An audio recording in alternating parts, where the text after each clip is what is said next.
Manish ji, target की बात कर रहे हैं हम, बल्लेबाजों की बात कर रहे हैं। अगर इंडियन टीम की बात करूं, प्लेइंग 11 की बात करूं और खासकर बल्लेबाजों की मैं बात करूं, किस खिलाड़ी से जो है वो सबसे ज्यादा उम्मीदें इस बार नजर आ रही है आज के मैच में? देखिए, अभिषेक शर्मा डिलीवर करने के लिए ड्यू है और वो एक बहुत ही मजे हुए खिलाड़ी है। इंडियन विकेट्स पे उनका जो स्ट्राइक रेट है बहुत अमेजिंग है।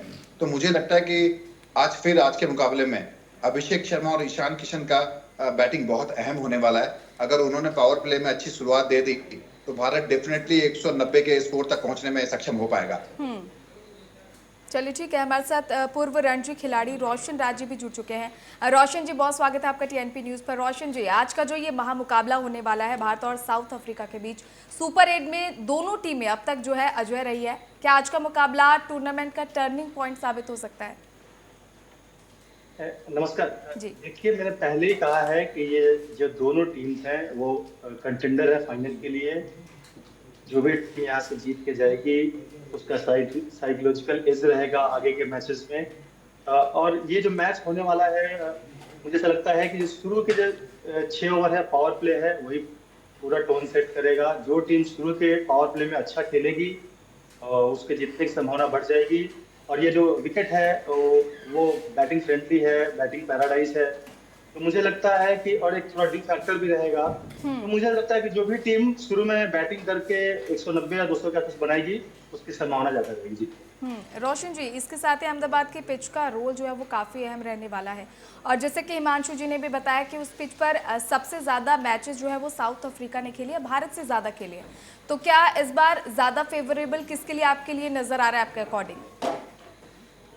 देखिए, वो उन्होंने ज्यादा मैच खेला है लेकिन भारत के पास एक क्वेश्चन है कि वो जब चाहे वहाँ प्रैक्टिस करती है। कल भी आपने अगर सूर्य कुमार यादव का इंटरव्यू देखा होगा तो उन्होंने वहाँ पे अपनी प्रैक्टिस करी है। तो उनके पास ये प्रिविलेज है कि वो जब चाहे उस ग्राउंड में प्रैक्टिस कर सकते हैं।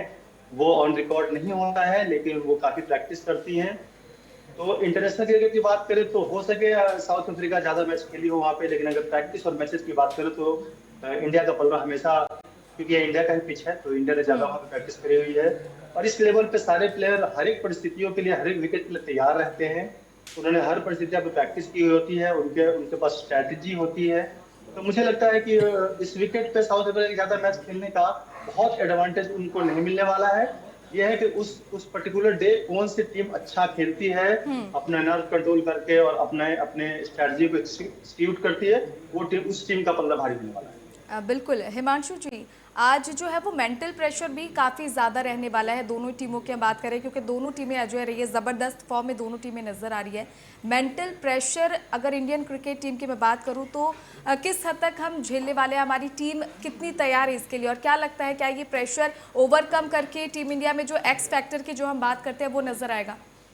जी बिल्कुल। देखिए, मैं जहाँ तक आपने प्रेशर की बात की है, तो क्रिकेट जब हम खेलते हैं दो तरह के करेज की आवश्यकता होती है, फिजिकल करेज और मेंटल करेज। जब आप फास्ट बॉल को फेस करते हैं तो वो फिजिकल करेज वहाँ पर आवश्यकता पड़ती है, और मेंटल करेज जब आप स्पिनर्स को खेलते हैं। तो हम देख रहे हैं कि स्पिनर्स की भूमिका काफ़ी ज़्यादा अहम है। भारतीय बैट्समैन हम देखें तो शुरू से ही यहाँ पर जो है स्ट्रगल किया है। पाकिस्तान के खिलाफ अगर आप मैच ले लीजिए तो सलमान आगा ने स्टार्ट की गेंदबाजी, और उसके जो दूसरे स्पिनर्स थे उन्होंने भी अंकुश लगाया भारत के बल्लेबाजों पर।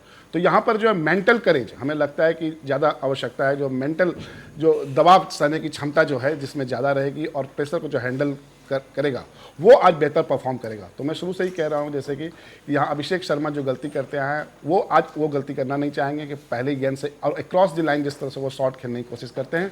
तो निश्चित तौर पर उन्होंने प्रैक्टिस की होगी इससे बचने की, और थोड़ा वक्त देने की। कोई ज़रूरी नहीं है कि आप पहली गेंद से मारेंगे स्कोर, ये तभी जाकर आपको जो विशाल टोटल मिलेगा। आप 1-2 ओवर अगर देख ले तो आपका 18 ओवर बचते हैं, उसके बाद भी आपके पास पर्याप्त गेंदें रहती है शॉट्स खेलने के लिए। तो हमें लगता है कि जो मानसिक दबाव झेलेगा और जो नर्व कंट्रोल करेगा वही जो है आज के मैच का विजेता रहेगा। बिल्कुल। मनीष जी, मेंटल प्रेशर की बात हो गई, किस तरह से टीम इंडिया पूरी तरह से प्रिपेयर्ड है वो नजर आ गई, लेकिन बार बार अभिषेक शर्मा का नाम लिया जा रहा है।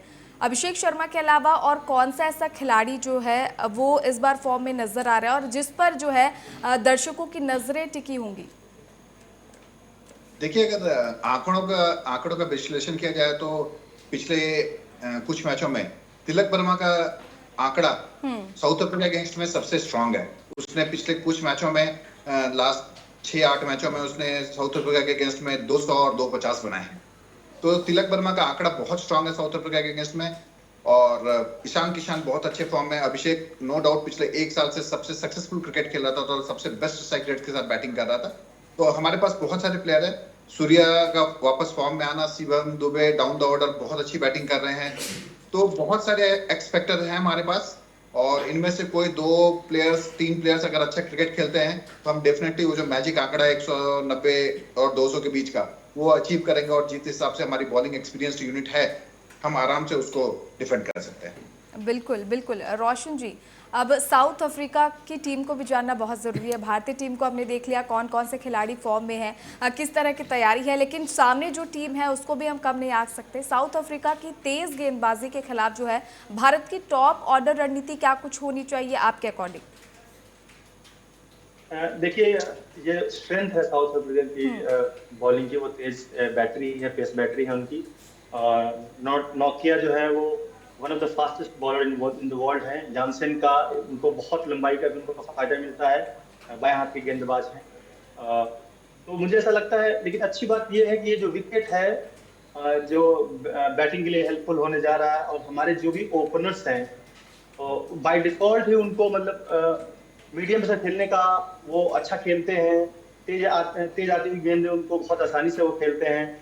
तो आपने भी देखा होगा कि अभिषेक शर्मा जो जितनी बार भी आउट हुए हैं वो स्पिनर्स पे आउट हुए हैं। वो चाहते हैं कि कोई उनको तेज फेंके। तो मुझे लगता है कि ये जो उनकी तेज गेंदबाजी है वो भारतीय बॉलिंग के लिए कहीं भी मैटर ऑफ कंसर्न होने जा रही है।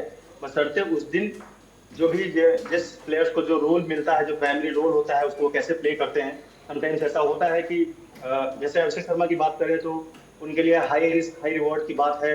वो रिस्क लेते हैं, वो जानते हैं जिस दिन वो खेलते हैं उस दिन एक तरफा मैच जिताते हैं। तो मुझे लगता है कि और जिस तरह से हमारी तैयारियां होती है छोटी छोटी गलतियों पे, हमको पता होता है, इंडियन टीम को पता होता है कि आगे के में जो बॉलर्स हैं या बैटर्स हैं उनके अगेंस्ट में हमको कैसे तैयारी करनी है। तो वो नेट पे छोटी छोटी बातों की तैयारी करते हैं और वेल प्रिपेयर्ड होके आते हैं। तो मेरे हिसाब से जो उनकी पेस बैटरी है उनकी भी परीक्षा है, और हमारे बैट्समैन तो अच्छा करेंगे।